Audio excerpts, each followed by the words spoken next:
Et salut la team Gros Billets, ça me fait super plaisir de vous retrouver. Vous êtes sur la chaîne du Club Invest, la chaîne de l'immobilier et de l'investissement.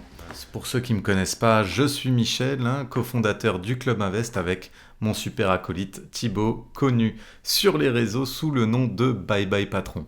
Qu'est-ce qu'on fait au Club Invest? On accompagne des jeunes investisseurs en devenir ou alors des personnes qui sont déjà un peu plus avancées. On les accompagne tout au long du processus. Comme il le dit souvent Thibaut, on vous apprend à pêcher, on ne vous donne pas du poisson. Le but c'est que vous puissiez reproduire cette technique et ces techniques en fait jusque sur vos prochains investissements où vous serez tout seul. Voilà, c'est pas le but de vous garder des années dans le club, le but c'est de vous apprendre ce qu'il y a à connaître sur l'investissement immobilier. Si vous voulez plus de détails, vous allez directement sur le site Club Invest avec un 1 invest.fr. Voilà. Pour la suite, c'est que je n'étais pas au week-end pas le week-end, le dîner des gentlemen. Mais pourtant, j'ai reçu pas mal de messages suite à ce repas en me demandant déjà où j'étais. Et puis ensuite, ils ont pu rencontrer forcément Thibaut qui était sur place, qui a rencontré pas mal de monde. Je pense que beaucoup de gens ont discuté avec lui. Et grâce à ça, ils se sont rajoutés sur Insta, ils ont rajouté le Club Invest sur Insta. Et j'ai pu communiquer avec eux grâce à ça. J'ai fait de belles rencontres. On a pu faire des petites visios avec certains. Et c'était toujours très enrichissant. En tout cas, je vous promets, l'an prochain, je serai là. Allez, on attaque tout de suite avec la première partie. Et là, on va parler des ODB. Alors, ODB, c'est quoi? Une ODB, c'est une offre au rabais. En fait, le but, c'est de faire un électrochoc aux vendeurs. Voilà, ODB, ça veut dire offre de bâtard. C'est l'acronyme qu'on utilise au Club Invest. En fait, ça s'est rendu comme ça. Je sais même plus d'où ça vient. Je pense qu'on l'utilisait avec Thibaut. On disait souvent, ouais, on va faire une offre de bâtard. On le disait comme ça. Et je pense que quand on a commencé à accompagner du monde, c'est un peu resté parce qu'on est très naturel quand on fait nos cours ou on donne nos astuces. Et on a continué à le dire et ça a dû se répandre dans le chat qu'on a tous ensemble où les gars ils nous disaient oui, mon ODB elle est passée ou je viens de faire une ODB et c'est comme ça que ça s'est un peu développé et qu'on parle d'ODB aujourd'hui. Voilà, bref, tout ça pour dire que c'est une offre à prix cassé. Voilà. Par contre, un bien qui a 100 000, où tu fais une offre et elle est acceptée à 95 000, calme-toi Johnny, là, c'est pas une ODB ça.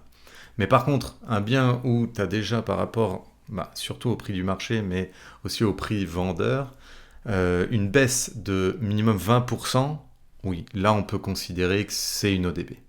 Alors c'est sûr, quand vous faites une ODB, vous attendez pas à avoir des grands sourires de la part du vendeur et encore moins de l'agent IMO. Hein, ça calme, ça refroidit une discussion, ça c'est sûr. Mais parfois, ça va ramener la personne qui est en face, votre interlocuteur, à se recentrer un peu sur le problème. Par exemple, un agent IMO qui commence à discuter un peu trop, blablabla, il vous parle de tout et de rien, vous balancez sur un appart qui se vend par exemple 150K, disant je pense que je vais faire une offre à 95K, ça me semble correct. Bim, vous allez voir là, il va directement s'arrêter de parler de la soi-disant possibilité de diviser l'appartement en deux logements alors qu'il n'a jamais lu ni le règlement de copro ni un PLU de toute sa vie, donc vous allez voir, ça va le calmer direct. J'avais une prof, elle était super bien, c'était ma prof de négociation, et elle nous disait toujours que quand on voulait recentrer une négociation, il fallait parler du prix. Lâcher quelque chose sur le prix en disant oui, ça se passe comment au niveau du prix. Et là, directement, c'est infaillible, ça coupe toute personne dans sa lancée et ça permet un peu de recentrer le débat sur la négociation. Voilà. Alors, n'ayez pas peur de surprendre et surtout, osez donner un prix. Voilà. Au pire, il se passera quoi? Au pire, vous avez un non. C'est tout ce qui peut se passer. Ou alors, au pire, vous avez une contre-offre. Vous avez une contre-offre. Et votre point d'ancrage, il est tellement bas avec une ODB que vous avez de la marge. Et puis, parfois, votre ODB, elle peut aussi être acceptée. Et ça arrive plus souvent qu'on ne le pense. Mais par contre, si vous essayez pas, vous ne saurez pas. Alors après une ODB, on se prend des refus de toutes sortes. Il y a des agents IMO qui vont vous dire ouais, je passerai pas votre offre, elle est trop basse. Même si voilà, il y a des astuces pour contourner ça. Qu'est-ce qu'on a eu aussi? On a eu des vendeurs qui nous ont dit désolé les gars, mais c'est pas Noël. Voilà, ça nous est arrivé. Qu'est-ce qu'on a eu aussi? Ah oui, on a eu. Et puis quoi encore? 100 balles et un Mars. Ouais, c'est un gars qui nous avait répondu ça par email.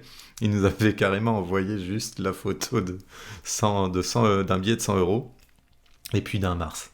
Voilà, ça m'a fait beaucoup rire sur le moment. C'était très drôle. Voilà. Mais en gros, il peut rien se passer de mal. Qu'est-ce que vous allez avoir au pire? Vous n'avez pas de réponse aussi. Ça arrive très très souvent. Vous n'avez pas de réponse et puis voilà, tant pis. Donc vous pouvez retourner à la pêche, mais vous voyez vraiment que vous avez tapé trop bas pour ces personnes-là. Et si vous considérez que vous êtes dans le bon prix, et puis ou alors un peu en deçà, mais que ça correspond au type de bien, vous retrouverez ce bien plus tard sur le marché. Ça nous est arrivé plusieurs fois de faire des ODB. Souvent, on a envie de répondre, pardon, aux vendeurs. Ouais, bah c'est cool, ton bien, je le reverrai sur Castorus dans 6 mois. Mais voilà, c'est pas, ça avance à rien de faire ça. Mais par contre, souvent, vous allez retomber, quand ils sont trop chers, certains biens, sur le même bien, mais plus tard, et il aura baissé de prix forcément. Voilà, en tout cas, je peux pas vous donner de meilleurs conseils que d'essayer. Et n'ayez pas peur en tout cas. N'ayez vraiment pas peur. On est là pour gagner des gros billets, pas pour faire plaisir aux vendeurs. Donc, n'ayez pas peur de faire une offre qui va les frustrer. Voilà, de toute façon, en plus, le vendeur, ça se trouve, vous le reverrez jamais de votre vie. Faire une ODB, c'est un peu comme le chat de Schrödinger. Voilà, si on veut imaginer un peu le truc de façon simpliste. Voilà, le chat de Schrödinger, c'est quoi? C'est assez simple. Schrödinger, c'était un physiciste qui a imaginé une expérience avec un chat, une boîte et du poison. Voilà, donc tout ce que vous avez à faire, vous prenez un chat, hein, et voilà le chat. Il est là, coucou, c'est moi le chat. Miaou. Je fais bien le chat, hein, je sais. Allez, hop, ma coucouche panier. Hop. Donc vous avez votre chat. Hein, si vous n'avez pas de chat, vous prenez votre petite sœur, ça va aussi, ça va très bien. Et puis voilà. Je déconne, Johnny, bien sûr. Hein, c'est même pas une expérience. En fait, c'est une expérience fictive. Voilà, qui n'a pas lieu d'être. Donc, le faites pas. Hein. On imagine que le chat, il est dans une boîte. Il y a du poison qui peut, au bout d'un moment ou d'un certain temps, se répandre. Mais on ne sait pas.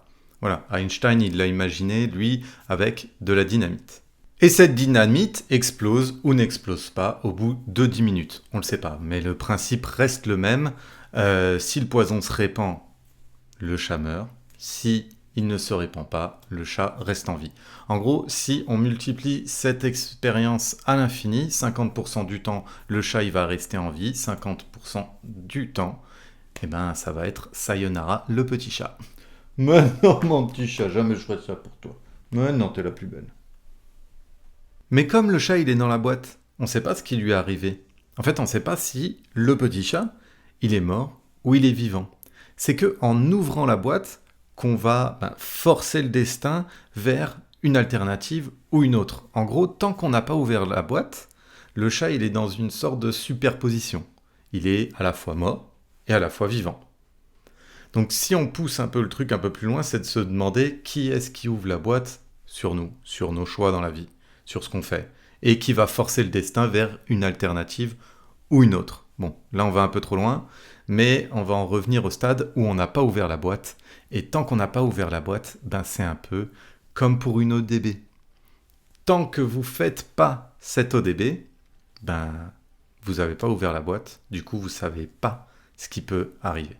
Voilà, c'est pareil pour une ODB. Tant que vous ne faites pas votre ODB, vous ne saurez pas si votre offre, elle va être acceptée ou non. Voilà, je sais, c'est super imagé, mais je trouve que l'exemple ici prête bien. En gros, si vous ne faites pas votre offre, vous ne saurez jamais. Donc ne laissez pas cette boîte fermée. Si ouvrez cette boîte. Donc si jamais ça vous plaît pas comme image, ouvrez votre boîte mail, envoyez une belle ODB et puis vous serez surpris parce que ben, le chat, il est beaucoup plus de fois en vie qu'on ne le pense. En gros, on va vous accepter un paquet d'ODB parce qu'il y a beaucoup de raisons pour lesquelles on accepte une ODB, vous ne connaissez pas la vie du vendeur, vous ne savez pas dans quelle situation il se trouve, surtout si vous ne l'avez pas rencontré et que l'agent IMO, il ne le sait pas.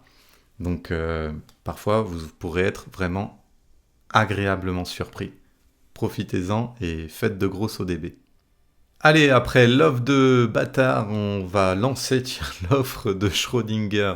Tiens, dites-moi ce que vous en pensez en commentaire si vous préférez l'expression l'offre de Schrödinger ou une ODB pour une offre de bâtard. Et on verra bien, ou même les deux, hein, si vous aimez ça, vous pouvez nous le dire également. Allez, on a assez papoté, on va attaquer tout de suite avec la deuxième partie qui est la boîte à outils et son extrait. Aujourd'hui dans la boîte à outils, on va vous présenter une vidéo avec un invité, une invitée extraordinaire, bien évidemment, mais ça c'est vous êtes habitués parce que tous nos invités ils sont extraordinaires. Ce sera Mia. Mia, elle est championne du monde de hockey. Elle joue en équipe de France, elle habite au Canada et elle a plein de conseils à vous donner. En l'occurrence, ce qu'on va faire ici, c'est vous présenter cette vidéo que nous, on a mis en bonus. Parfois, on interroge des gens parce qu'on trouve que leur parcours, il donne envie. Des parcours, et puis surtout, il peut se comparer à un parcours d'investisseur ou à une vie d'investisseur, d'investisseuse. Voir comment il manage le temps. Et donc là, c'est ça qu'elle va vous présenter. Euh, la boîte à outils, c'est quoi? Je fais un petit rappel. Ben, c'est un peu un Netflix de l'investissement. On interroge des professionnels et toutes les 2 semaines, on vous sort une nouvelle vidéo. On a eu des architectes, des experts en bâtiment, des avocats, des CGP, des investisseurs spécialisés dans les aides financières. Et puis dans les aides, par exemple pour les travaux, on va avoir aussi des spécialistes dans tout ce qui est ménage. Et puis pour les travaux également, on essaye d'en avoir un peu tout le temps parce que c'est quand même un gros point. Et le ménage et tout ce qui est l'industrie de l'hygiène, c'est super important pour les LCD. Donc ça pourrait vous aider. En l'occurrence, là, c'est un épisode bonus, donc on le met en plus. C'est cadeau, c'est offert. Et ça tombe, comme on le fait toutes les 2 semaines, ça tombe en plus. Donc pendant 3 semaines, vous avez un épisode de suite. Voilà, on aime bien vous faire des petits cadeaux comme ça. Et là, ça va être ça que je vais vous montrer avec Mia. Vous allez voir, c'est super intéressant. Elle fait un peu le rapprochement entre la vie qu'on a d'investisseur et puis la motivation qu'on peut essayer de trouver dans le sport. Et j'espère qu'elle vous donnera de bons conseils. On se retrouve tout de suite après. Et qu'est-ce que tu dirais à nos auditeurs qui aspirent à atteindre leurs propres rêves et tu vois, à surmonter des obstacles s'ils en ont face à eux? Parce que je pense que toi, t'as dû en avoir un paquet tout le long de ta carrière et de tes études.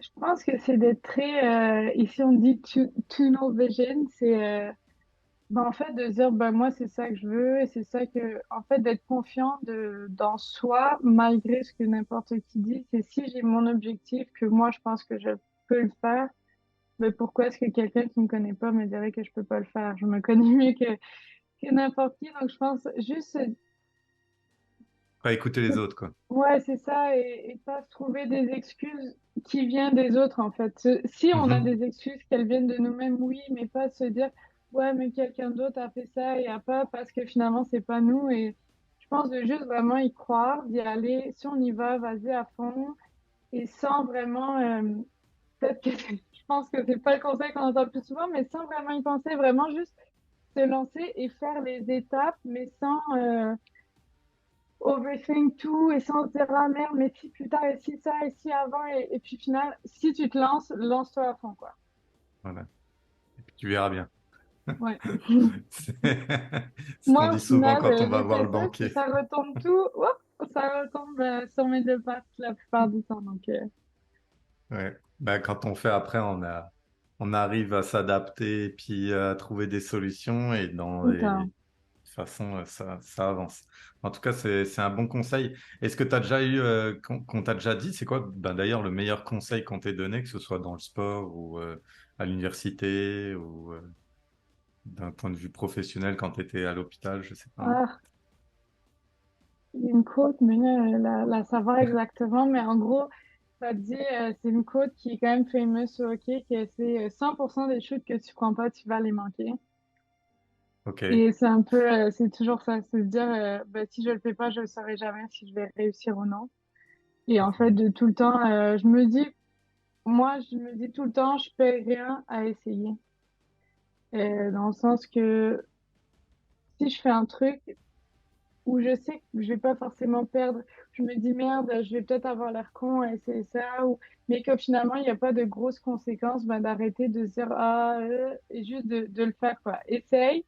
Et puis je le fais souvent autant au hockey que dans ma vie en général que et puis ça marche souvent par exemple je vois des personnes et je me dis bon je vais aller demander est-ce que je peux faire ça et puis par exemple je vais essayer de donner un exemple un peu plus concret. Par exemple, je travaillais pour l'Association des Canadiens et Alors, je le devais aller Canadien, en... faut expliquer, parce que Ouais, si on dit l'association du Canadien, Canadien, c'est l'équipe de hockey ben, de Montréal, mais professionnelle de professionnelle. Montréal, mais je travaillais juste pour les camps d'enfants, en fait, l'été, vraiment, c'est assez Mhm. basé quand j'étais jeune. Et puis j'avais un stage en équipe de France et je me suis dit, ah, je me suis pas pratiquée. Et au final, il y a un coach dans l'autre patinoire. Il y avait un coach que je reconnaissais de vue qui lui faisait des entraînements pour des joueurs de NHL, qui eux sont les produits hockey.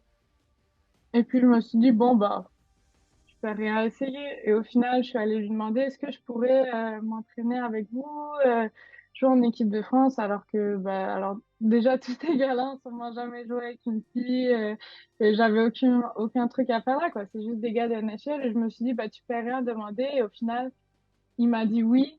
Là-dedans, j'ai fini par faire plusieurs étés où, en fait, j'ai aidé à faire des pratiques, où j'ai eu les meilleurs conseils de hockey que j'ai eu de ma vie, où j'ai appris tellement de trucs. Et au final, c'est de se dire, bah, juste, prends les chances qui sont là au bon moment et puis n'hésite pas à demander. Si le pire que tu as, c'est un non, bah, fais-le. Et on est de retour, donc si ça vous a plu et que vous voulez voir la vidéo en entier et toutes les autres, n'hésitez pas, vous allez sur le site boîteabillet.com et vous allez pouvoir vous inscrire, vous verrez, c'est vraiment pas cher pour tout le contenu qu'il y a sur ce site et toutes les vidéos avec les professionnels qu'on a et aussi ben, Mia qui est professionnelle dans son sport mais qui va vous motiver un max pour la suite. Je vous remercie toujours de vous former en regardant ces vidéos, donc merci à vous et si je peux vous le conseiller encore une fois, si vous avez une heure à perdre sur Instagram, sur TikTok, sur ce que vous voulez, sur Netflix, prenez une petite heure, formez-vous, essayez d'être les meilleurs possibles dans votre domaine pour pouvoir avancer 2 fois plus vite.